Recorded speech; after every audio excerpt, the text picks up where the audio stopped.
ખબર ગુજરાતમાં વડોદરાથી સમાચાર મળી આવ્યા છે કે જિલ્લાના સાવલી તાલુકાના ટુંડાવ ગામના ખેડૂતોમાં ભારે રોષ ફાટી નીકળ્યો છે।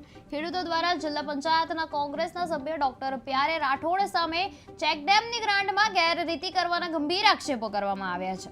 વર્ષ 2024-25 દરમિયાન 2 ચેકડેમ મંજૂર થયા હોવા છતાં સ્થળ પર માત્ર એક જ ચેકડેમ બન્યો હોવાનું ખેડૂતોનું કહેવું છે, જ્યારે બીજો ચેકડેમ પોતાના ઘર આસપાસ ખાનગી ઉપયોગ માટે બનાવાયો હોવાનો આક્ષેપ પણ કરવામાં આવ્યો છે। ખેડૂતો દ્વારા આ મામલે અધિકારીઓ સાથે મિલીભગત હોવાના સંકેતો આપી જિલ્લા વિકાસ અધિકારીને આવેદનપત્ર આપી જવાબદાર લોકો સામે કાર્યવાહી કરવાની માંગ ઉઠાવી છે। અમે વડોદરા જિલ્લાના સાવલી તાલુકાના ગોઠડા જિલ્લા પંચાયત આવેલી છે એ મત વિસ્તારના અમે વ્યક્તિ ટુંડાવ ગામના છે। અમે ગઈ ગ્રામ સભા યોજાઈ હતી, તેમાં 5 વર્ષમાં અમારા ગામમાં કયા કામો થયા છે એની અમે આરટીઆઈ માગી હતી।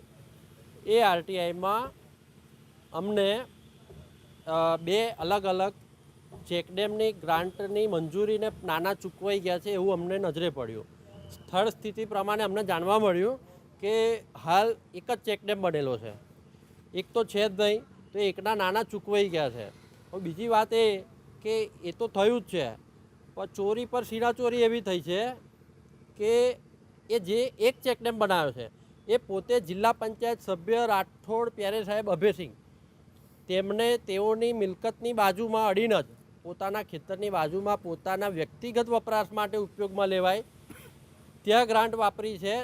તેના વિરોધમાં તેના ઉપર કાયદેસરના કડક પગલાં લેવાય તે માટે અમે ડીડીઓ ઓફિસ અમે રજૂઆત કરવા આવ્યા છે અને ડીડીઓ ઓફિસમાંથી અમને મેડમજી હિરપરાબેને અમને વિશ્વાસ આપ્યો છે કે વહેલામાં વહેલી તકે અમે તમને ન્યાય આપીશું। ઠરાવમાં 2 ચેકડેમ પાસ થયા છે, બંનેના અલગ છે, બંનેના નામ અલગ છે, બંનેના ફોટા અલગ છે। દાખલા તરીકે આ ગાલનો આ બાજુથી ફોટો પાડો ને આ ગાલનો ફોટો તો આ બાજુથી પાડો, છે તો ફેસ એક જ, પણ આ રીતે ઠરાવ બંને અલગ અલગ મંજૂર કરીને પેમેન્ટ ચૂકવવામાં આવ્યું છે।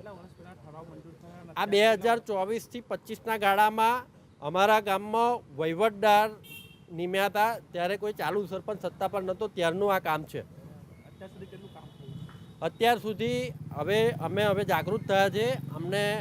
અમે અમારા ગામના વડીલો ઉપર વિશ્વાસ રાખતા હતા, પણ આ એક વિશ્વાસઘાત જેવી એક આ બનાવ બન્યો છે। તો હવે પછી અમે આગળ તપાસ કરીએ છીએ કે અત્યાર સુધી શું ખોટું થયેલું છે એની તપાસ